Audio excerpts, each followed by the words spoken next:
Sagen drejer sig om disse 2 døre. For det første kan I se, at vi har fået leveret 2 ens, nemlig hvor der åbenbart skal sidde dørgreb på begge sider. Det skal der jo ikke. Der skal jo være en han og en hund, hvis man kan kalde det det. Her har vi altså fået 2 af samme slags. Dernæst så har vi fået leveret nogle døre med ualmindeligt mange grimme sømhuller, og det er hver evig eneste sprøjt hele vejen igennem. Det er altså ikke kønt. Sådan kan man ikke levere en dør. Så har vi mangel på både her på døren, den ene dør, den anden dør, og naturligvis på karmen.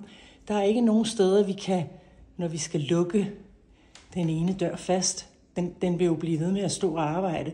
Vi skal ligesom have et eller andet, vi skyder op og lukker. Det skulle der både have været gjort klar til i karmen, og det skulle der jo naturligvis også være gjort klar til her på selve døren. Og sidst men ikke mindst, så har vi fået leveret, som I kan se, en SP6. Det var ikke det, vi bestilte. Vi bestilte en SP6B, fordi alle andre døre i vores hus har lige præcis buen, som vi jo altså gerne ville have, også skulle være her. Det ser helt forkert ud, også fordi proportionerne i denne her dør er anderledes.